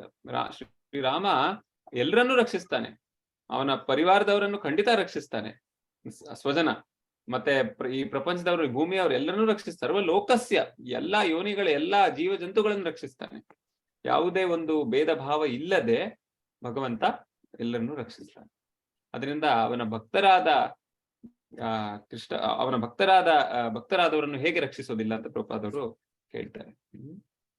ಸೊ ಕಿರಾಟ ಹುನಿಂದ್ರ ಪುಲಿಂದ ಪುಲ್ಕಷ ಅಭೀರ ಶುಂಭ ಯವನಾಕಷಾದಯ ಏನ್ಯೇ ಚ ಪಾಪ ಯದಪಾಶ್ರಯಾಶ್ರಯ ಸಿದ್ಧಂತ ತಸ್ಮೈ ಪ್ರಭು ವಿಷ್ಣುವೇ ನಮಃ ಅಂತ ಒಂದು ಸುಂದರವಾದ ಶ್ಲೋಕ ಇದೆ ಭಾಗವತದಲ್ಲಿ. ಕಿರಾಟ ಹುನಿಂದ್ರ ಪುಲಿಂದ ಪುಲ್ಕಷ ಅಂದ್ರೆ ಎಲ್ಲಾ ತರಹದ ಏನ್ ಹೇಳ್ಬೋದು ನಾವು ಔಟ್ಕಾಸ್ಟ್ ಅಂತ ಹೇಳ್ತೀವಲ್ಲ, ಸಮಾಜಕ್ಕೆ ಹೊರಗಾದವರು, ಸೊ ಅಥವಾ ಈ ಏನ್ ಹೇಳ್ಬೋದು ಉಳಿದ ವರ್ಗದವರು ಅಂತ ಈಗಿನ ಕಾಲದಲ್ಲಿ ಹೇಳ್ತೀವಿ ನಾವು. ಆದ್ರೆ ಅರ್ಥ ಏನು ಅಂದ್ರೆ, ಯಾರಿಗೆ ಅಂದ್ರೆ ಸಮಾಜದಲ್ಲಿ ಇರೋಕೆ ಅವಕಾಶ ಇರ್ಲಿಲ್ವೋ, ಅಂದ್ರೆ ಅವರು ವೈದಿಕ ನಿಯಮಗಳ ಪಾಲನೆ ಮಾಡ್ತಾ ಇರ್ಲಿಲ್ವೋ ಅಂಥವ್ರಿಗೂ ಕೂಡ ಎಲ್ಲರಿಗೂ ಈ ಹರಿನಾಮ ಹರಿಕೀರ್ತನೆ ಒಂದು ಸಿದ್ಧತೆ ಅಂತ. ಎನಿವೆ ಅಷ್ಟರಲ್ಲಿ ಈ ಮಿಸ್ಟರ್ ಅಗರ್ವಾಲ್ ಅವ್ರು ಕೇಳ್ತಾರೆ ಪ್ರಭುಪಾದವ್ರಿಗೆ, ನೀವೆಷ್ಟು ದಿನ ಇರ್ತೀರ ನಮ್ಮ ಮನೇಲಿ ಅಂತ. ಯಾಕಂದ್ರೆ ಅಗರ್ವಾಲಿಗೆ ಪಾಪ ಎಷ್ಟೊಂದ್ ಜನನ ದಿನ ಏನೋ ಒಂದ್ 2-3 ದಿನ 3-4 ದಿನ 1 ವಾರ ಓಕೆ, ಎಷ್ಟು ದಿನ ಅಂತ ಆತಿಥ್ಯವನ್ನು ತೋರಿಸಬಹುದು. ಸೊ ಎನಿವೆ ಕೇಳ್ತಾರೆ, ನೀವ್ ಎಷ್ಟು ದಿನ ಇರ್ತೀರಾ ಅಂತ. ಸೊ ಪ್ರಭುಪಾದ ಹೇಳ್ತಾರೆ ನಾವು ಹೊರಡ್ತೀವಿ ಬೇಗ ಅಂತ. ಸೊ ಅಗರ್ವಾಲ್ ಹೇಳ್ತಾರೆ, ಇಲ್ಲ ಇಲ್ಲ ಹಾಗಲ್ಲ, ನಾನು ಸುಮ್ನೆ ಕೇಳಿದ್ದಷ್ಟೇ, ಈ ಮನೆ ನಿಮ್ದೇ ನಮ್ದಲ್ಲ ಅಂತ. ಸೊ ನೀವು ಇರಿ ಇನ್ನೊಂದ್ ಸ್ವಲ್ಪ ದಿನ ಅಂತ. ಆಗ ಪ್ರಭುಪಾದ ಹೇಳ್ತಾರೆ, ನಿನ್ನ ಈ ಮಾತನ್ನು ಕೇಳಿ ನನಗೆ ಚೈತನ್ಯ ಚರಿತಾಮೃತದಿಂದ ಒಂದು ಕಥೆ ನಾಪಕ ಬರ್ತಾ ಇದೆ. ಏನು ಕಥೆ? ಹರಿದಾಸ್ ಠಾಕೂರ್ ಅವರು ಶ್ರೀ ಚೈತನ್ಯ ಮಹಾಪ್ರಭುಗಳ ಒಂದು ಪ್ರಾಮುಖ್ಯ ಭಕ್ತರು. ಅವರು ಒಂದು ಗುಹೆಯಲ್ಲಿ ವಾಸ ಮಾಡ್ತಿದ್ರು. ಹರಿದಾಸ್ ಠಾಕೂರ್ ನಾಮಾಚಾರ್ಯರು ಅವರು, ನಿಮ್ಗೆಲ್ಲ ಗೊತ್ತಿರಬಹುದು. ದಿನಕ್ಕೆ 3 ಲಕ್ಷ ಹರಿನಾಮ ಜಪ ಮಾಡ್ತಿದ್ರು. ಆ ನಾಮಾಚಾರ್ಯ ಹರಿದಾಸ್ ಠಾಕೂರು ದಿನ ರಾತ್ರಿ ಕೃಷ್ಣ ಕೀರ್ತನ ಮಾಡೋರು. ಆದ್ರೆ ಅವರ ಜೊತೆ ಆ ಒಂದು ಗುಹೆಯಲ್ಲಿ ಒಂದು ಹೆಬ್ಬಾವಿತ್ತಂತೆ. ಆ ಹೆಬ್ಬಾವು ಬಹಳ ಅಫ್ಕೋರ್ಸ್ ದೊಡ್ಡ ಗಾತ್ರದ ಹೆಬ್ಬಾವು. ಆದ್ರೆ ಹರಿದಾಸ್ ಠಾಕೂರ್ಗೆ ಏನೂ ಭಯ ಇರ್ಲಿಲ್ಲ. ಹರಿದಾಸ್ ಠಾಕೂರ್ ಅದೇ ಗುಹೆಯಲ್ಲಿ ವಾಸ ಮಾಡ್ತಿದ್ರು. ಆದ್ರೆ ಎಷ್ಟೋ ಜನ ಬರೋರಲ್ಲ ಆಶೀರ್ವಾದ ಬಯಸ್ಲಿಕ್ಕೆ, ಹರಿದಾಸ್ ಠಾಕೂರ್ ಅವರಿಂದ ಆಶೀರ್ವಾದ ಕೇಳಲಿಕ್ಕೆ. ಅವ್ರಿಗೆ ಭಯ ಆಗ್ತಿತ್ತು, ಏನಪ್ಪಾ ಇದು ಈ ತರ ನಮ್ಗೆ ಇದನ್ನ ಕಚ್ಬಿಟ್ರೆ ಏನಾಗುತ್ತೆ ಅಂತ. ಸೊ ಅವಾಗ ಹರಿದಾಸ್ ಠಾಕೂರ್ ಹೇಳಿದಂತೆ, ಆಯ್ತು ನಿಮ್ಗೆಲ್ಲ ತೊಂದರೆ ಆಗೋದಾದ್ರೆ ನಾನು ಇಲ್ಲಿಂದ ಹೊರಟೋಗ್ತೀನಿ ಹೊರಗಡೆ, ಬೇರೆ ಎಲ್ಲಾದ್ರೂ ಹೋಗೋಣ ಅಂತ. ಆದ್ರೆ ಹರಿದಾಸ್ ಠಾಕೂರ್ ಮಾತಾಡ್ತಾ ಇದ್ದಾಗ್ಲೇ ಆ ದೊಡ್ಡ ಹೆಬ್ಬಾವು ಹೊರಗಡೆ ಬಂತಂತೆ. ಹಿಂದ್ಗಡೆಯಿಂದ ಮುಂದೆ ಬಂದು ಹರಿದಾಸ್ ಠಾಕೂರ್ ಮುಂದೆ ಅದು ಹರಿದಾಸ್ ಠಾಕೂರ್ಗೆ ನಮಸ್ಕಾರ ಮಾಡಿ ಮತ್ತೆ ಹೊರಗೊಟ್ಟೋಯ್ತಂತೆ.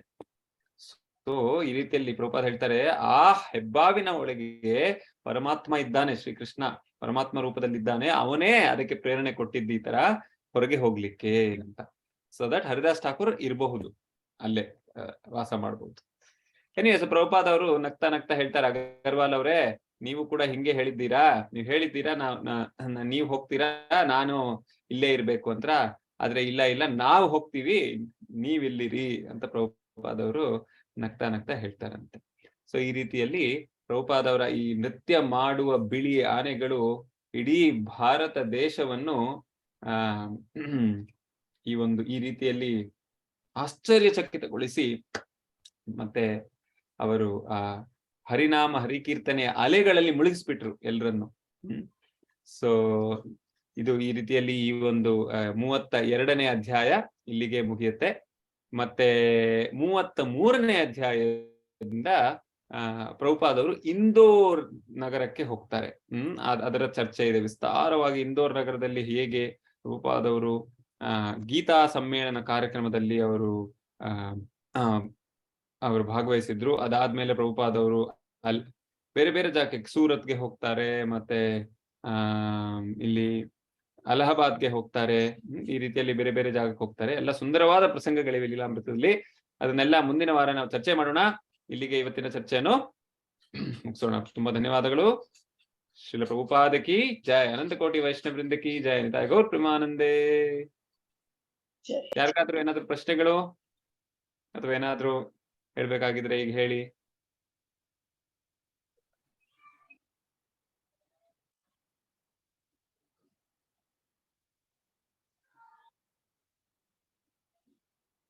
ಹರೇ ಕೃಷ್ಣ. ಹರೇ So, ಧನ್ಯವಾದಗಳು. ಯಾರಿಗೇನಾದ್ರೂ ಹೇಳ್ಬೇಕಿತ್ತಾ ಅಥವಾ ಏನಾದ್ರು ಪ್ರಶ್ನೆಗಳು ಇವತ್ತಿನ ಈ ಚರ್ಚೆ ಏನ್ ಮಾಡಿದ್ವಿ ಅದಕ್ಕೆ ಸಂಬಂಧಿಸಿದಂತೆ ಏನಾದ್ರು ಪ್ರಶ್ನೆಗಳಿದೆಯಾ?